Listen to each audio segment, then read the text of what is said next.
স্টাইলটা আমার, ক্যামেরা অ্যাঙ্গেলের এদিকে আনো, এদিকে আনো, এদিকে টান দাও। এই যে আমি আর জিহান সামনে বসে দাঁড়াইছি।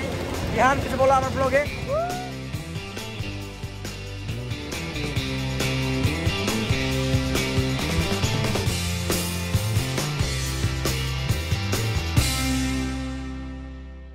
হ্যালো বন্ধুরা, আসসালামু আলাইকুম। আশা করি ভালো আছেন।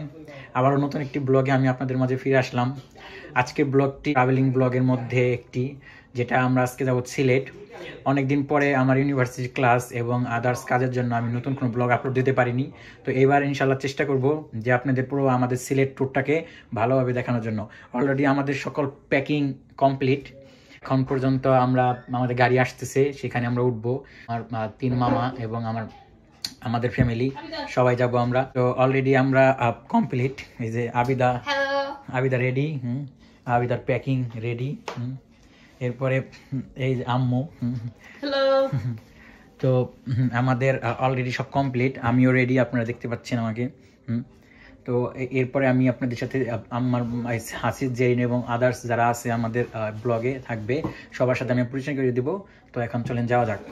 বন্ধুরা, আমরা অলরেডি গাড়ির জন্য ওয়েট করতেছি, সবাই এদিকে প্রিপারেশন নিতেছে। এই যে হাসিদ কিছু বলবা? অনেক ভালো লাগছে আমার, অনেক ভালো লাগতেছে। হাসিদ এর আগে আমরা সিলেট গেছিলাম, তখন আর কি হাসিদ অনেক ছোট ছিল। তো এইবার আমাদের হাসিদ বড় হওয়ার পরে ফার্স্ট টাইম।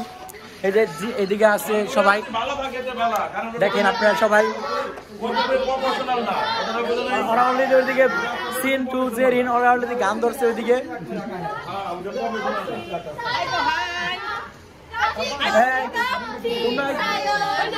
তোমরা কি গান ধরছো জেরিন? সিন টু বলো, কিছু বলো। হাই গাইস, আমার ভাইরাইটা লাইক করবেন, সাবস্ক্রাইব করবেন এবং শেয়ার করবেন এবং ভাইরাল করে দিবেন।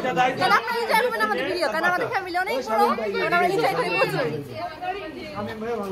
এদিকে আলো স্বল্পতার কারণে একটু ভিডিওতে সমস্যা হচ্ছে। এই যে বিজয় ভাই অলরেডি এসে পড়ছে, সবচেয়ে লেট করছে বিজয় ভাই। অলরেডি জাফলং যে জায়গায় আমাদের হোটেলে রাখা হয়েছে, আমরা হোটেলে অলরেডি উঠে গিয়েছি এবং খুবই রিজনেবল প্রাইসে আছে। রুম প্রাইসগুলো অনলি 1000 টাকা করে এক একটা রুম। তো আমরা টোটাল রুম নিয়েছি এবার 6টা। আমাদের একটা, জিহানদের 2টা, হাসিদের একটা, বিজয় ভাইদের একটা এবং ড্রাইভারদের জন্য একটা। তাহলে এখন আমরা সকালে নাস্তা করতে আসছি। রাতে আমি আপনাদের শ্যুট দেখাতে পারিনি, কারণ রাতে অন্ধকার ছিল, ক্যামেরায় ভালো দেখা যাবে না, এর জন্য আমি রাতে ভিউটা নিইনি। তো এখন আমি সুন্দর একটা সিনেমাটিক শটের মাধ্যমে আমি জাফলংয়ের আপনাদের যে নদীটা আছে এবং জাফলংয়ের পাশে যে মেঘালয় রাজ্য, ভারতের সেই মেঘালয় রাজ্যের ভিউটা আমি আপনাদের দেখাচ্ছি।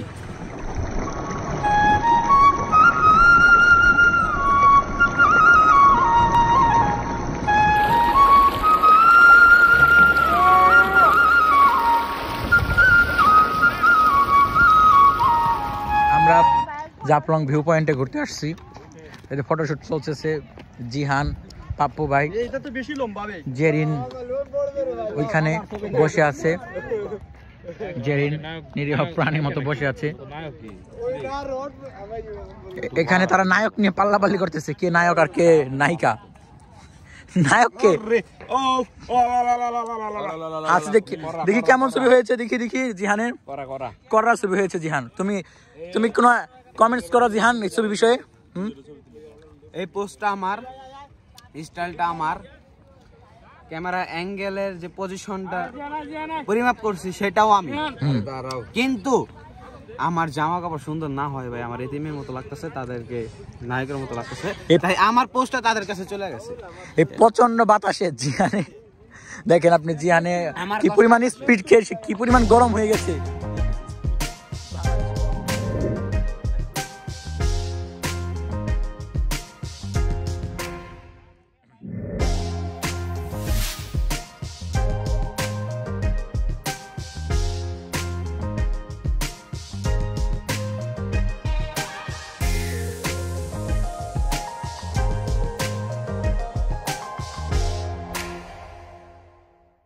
বন্ধুরা, আমরা এইমাত্র সাদা পাথর এসে পৌঁছালাম।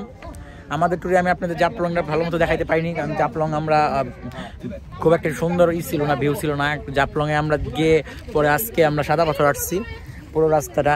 আমার পিছনে ইন্ডিয়া আপনারা দেখতে পাচ্ছেন। ইন্ডিয়া মেঘের জন্য মেঘে বা আপনারা বলতে পারেন যে কুয়াশা, যার কারণে আজকে দেখা যাচ্ছে না, পাহাড়গুলো দেখা যাচ্ছে না।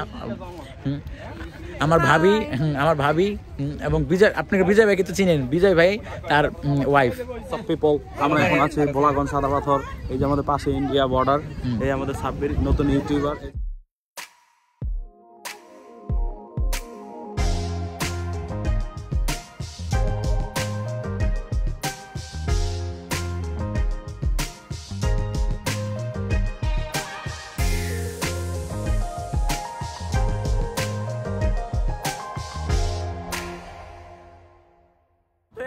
আমাদের নৌকা কিছু একমাত্র ছেড়ে দিল।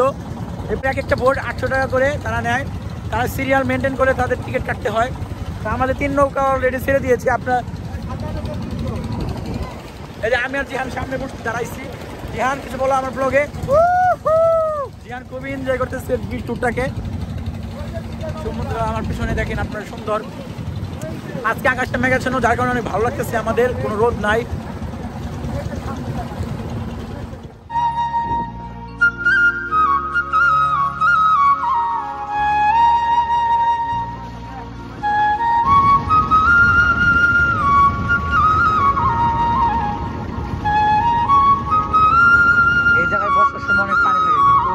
শীতের সময় পানিগুলো কমে যাওয়ার কারণে এই জায়গায় নৌকাগুলো বসে যায়।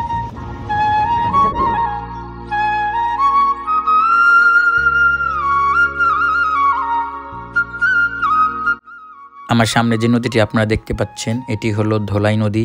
এটি ভারতের মেঘালয় রাজ্য থেকে উৎপত্তি। এই নদীটি বাংলাদেশের সর্ববৃহৎ পাথরকুড়ি অঞ্চল ভোলাগঞ্জ সাদা পাথরকে আরও সুন্দর করে তুলেছে। এই মূলত মানুষ এখানে সাদা পাথর এবং এই নদীর সৌন্দর্য দেখার জন্য আসে। তো আমরাও এর জন্যই আসছি। আমরাও এখানে অনেক মজা করছি। এখানে প্রচুর পরিমাণে বাতাস এবং শীতের সময় থাকার কারণে এখানে পানিটা খুব কম। মধ্যে আমার জাফলং এবং সাদা পাথর ভ্রমণ শেষ হয়ে গেল। আশা করি আপনাদের ভিডিওটি অনেক ভালো লেগেছে। যে সবাই লাইক, কমেন্টস এবং শেয়ার করে আমার সাথেই থাকবেন। এবং ইনশাল্লাহ আমি খুব তাড়াতাড়ি আমার শ্রীমঙ্গল ব্লগটাও আমি আপনাদের মাঝে আপলোড করে দিব। তো আপনি সেই ভিডিওটাও দেখার জন্য আপনারা অবশ্যই বেল আইকনটি চাপ দিয়ে রাখবেন।